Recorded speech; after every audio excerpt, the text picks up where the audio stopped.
asalaamaaleykum ñu commencé ci lu gaaw ci journal bi ñuy wax l'Alsace di fësal qualification Strasbourg démb ci ngoon ci digganteem ak Alsacien dafa mel ni ñoom la ñu mujj dóor benn bal ci dara parce que Strasbourg ñoo mënee match bi ñoom itamit ci seen qualification boobu war leen a mën a may ñu dajee ak équipe bi ñuy wax Francfort ba tey ci journal bi ñuy wax l'Alsace moom tamit wéy na di xamle que ni Strasbourg saa yu dóoree Francfort dina jël raw gàddu gi alors ñu dem foofu ca France équipe bi di Paris Saint-Germain nanguwul joxe moom tamit Neymar waa Barça ci kaw boog Barcelone yi nangoo joxe xaalis bu takko ak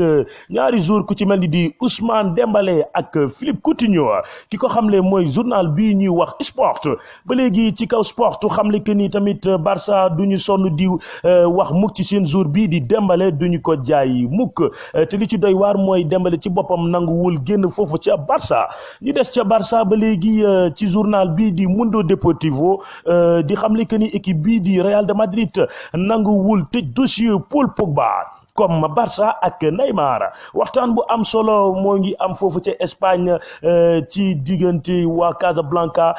fële ci waxu journal boobu di espagnol yi di ko daal di ko fësal di Mundo Deportivo di xam ne que ni Zidane soxla na Paul Pogba ak fii le 2 septembre incha allah ba tax na mu bàyyi mu négociation yi mu doon def ak Van de Beek ba tey ñu des foofu ca Real kii di seen supporters yi ñoom tamit bëgg nañu seen jour bii di James Rodriguez des foofu ca Real ba tey Espagne ñoom tamit ñu wax ci mbiru attaquant bii di Rodrigo mi nga xamante ni Atlético Madrid bëgg nañ koo jënd mais mujjul am comme ni ko journal bi xamle di Super Deportes xamle di seen directeur bii di Valence Matteo Allegri négociation yi moo amoon ci digganteem ak Atlético Madrid attaquant bii di Rodrigo mujj nañu ko bàyyi ñu dem foofu ca Italie bu ñu sukkandikoo ci journal bi ñuy wax Cega nee na jour bii di Mario Balotelli négociation yu moom tamit yu mu doon def ak club bii di Flamengo de ko mujj arrêté ñu jeexale fële ca Liga espagnole ci diggante bu war a am FC Barcelone ak Atlético Bilbao bu 21h jotee fële ca Stade Bilbao incha allah waaye dafa mel ni que tamit mboolem média espagnol yëpp ñoom dañu yàkkamti match bi bu baax a baax journal bii di Marca di xamale que ni mboolem match yu war a am ci weekend bi mu ngi koy fësal ci xëtam bu njëkk ci journal boobu di Marca.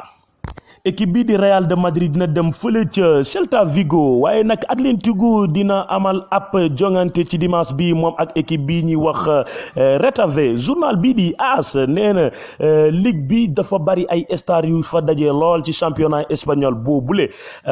moo ngi xam ne tamit ne xaalisu transfert joueurs yi mu ngi toll ren ci budget bu toll ci 1,2 milliard d'euros incha allah ci xayma boobu. Alors ñi daal di yem foofu ak yéen fii ak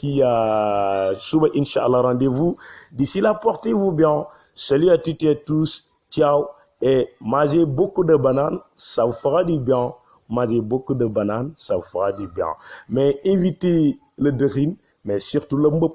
évitez le dëxin mais surtout le mbëpp salut à toutes et à tous ciao et bonne journée.